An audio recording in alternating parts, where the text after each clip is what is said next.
Kamusta mga tol? Ayan. Good morning. Sunday today here Chicago.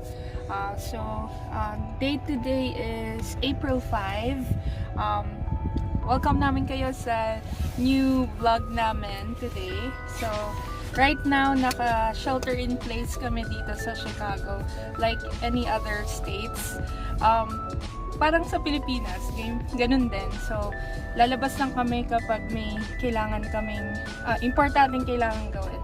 So, ngayon, ang lalabas kami kasi kailangan namin maglaba.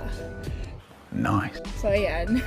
Marami kaming labahin. So, ngayon, during shelter in place, wala kaming choice. Yes, doon kami sa labas maglalaba. So, sama kayo sa amin. Ako magde-drive. I have my si Mahal nandito. Yan. Ayan. Punta kami sa laundry and pakita namin sa inyo kung ano yung nangyayari din dito sa Chicago and also kung ano yung kung paano maglaba. Hindi, joke lang. Alam ko naman, alam niyo yan.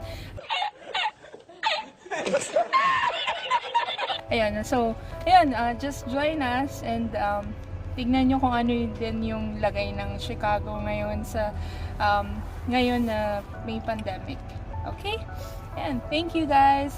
See you later. Magdadrive lang ako. And tignan natin kung ano yung pwede kong masabi sa inyo, share sa inyo. Okay? Alright. Thank you. Alright. Oh, let's go guys. Isa tayo sa parking. So dito sa Chicago, medyo hirapan ang parking. So, pero good thing yung apartment namin may sariling space. So, swerte kami na. So, as you can see, NANI?! お前はもう死んでいる。 magdadrive na tayo. Focus lang. Siyempre, stop sign. Kunyari sumusunod na driver tayo.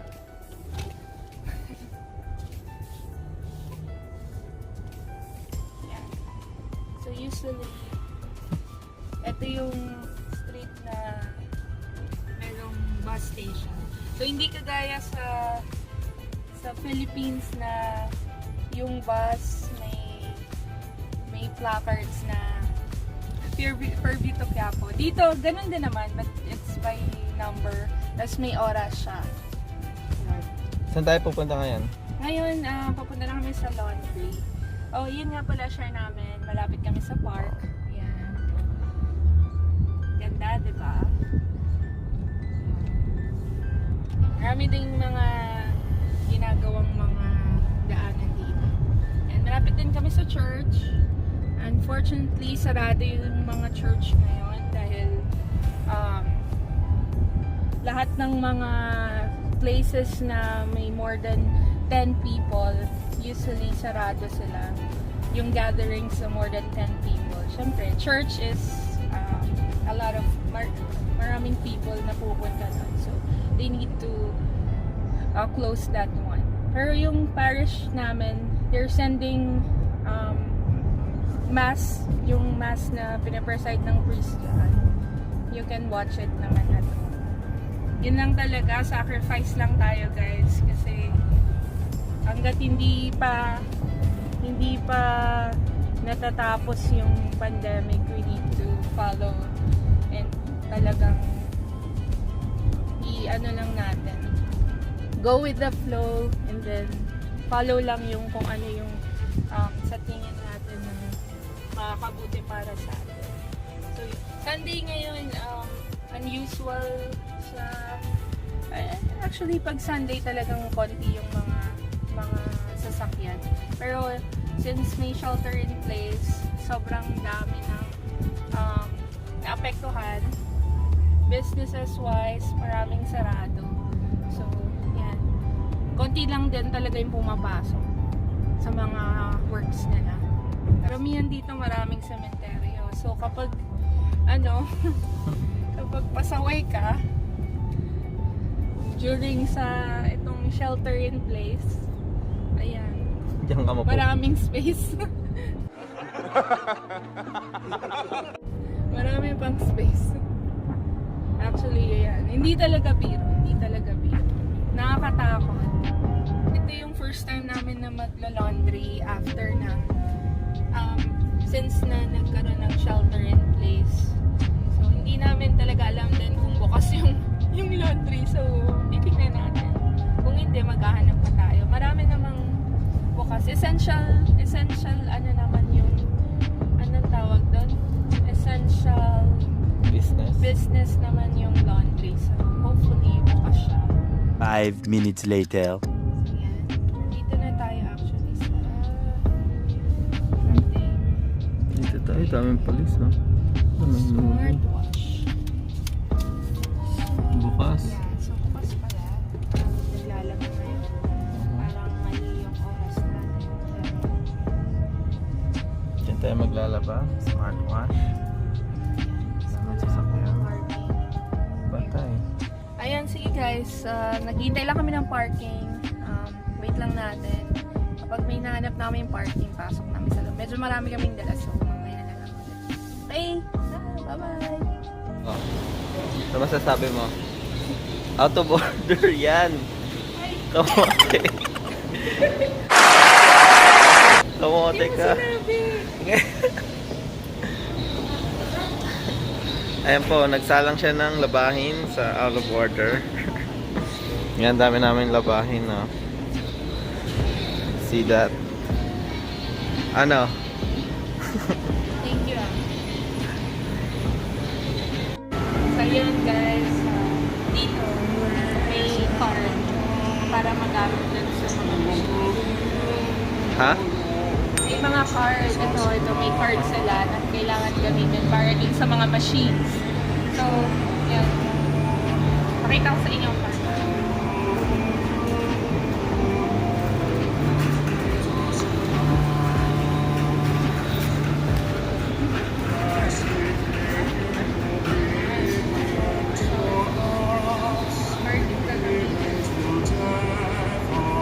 Yan yung ginagamit ng teammate namin, mga cards.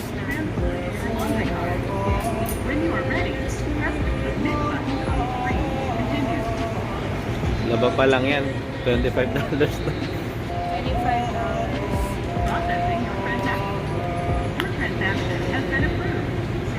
Sa Pilipinas.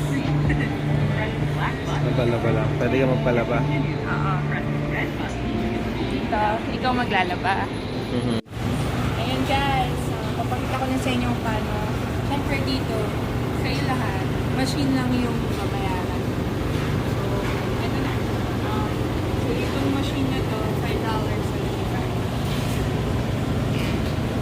Insert mo muna yung card. Then, paglalagay ka na ng lahat.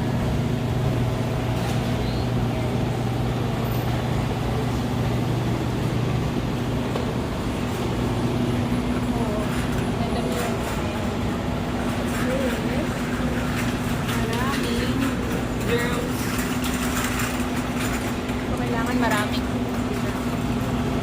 may option ka pwede powder, liquid.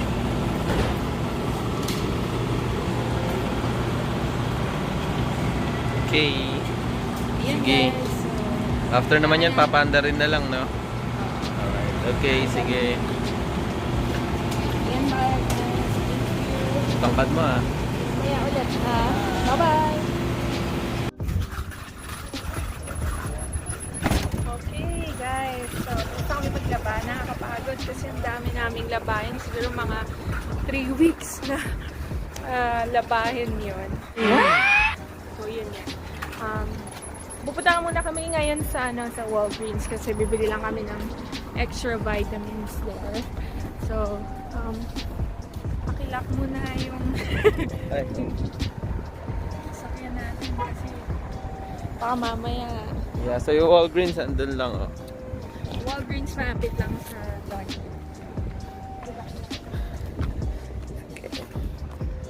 See you at Walgreens. Okay guys, ayun. Punta muna kami doon. See you. Ayun. Yung buhok mo, Mga tol. magulo. Gulo-gulo na ng buhok ko. Hindi na makita yung tsura ko. So, pasensya na kayo.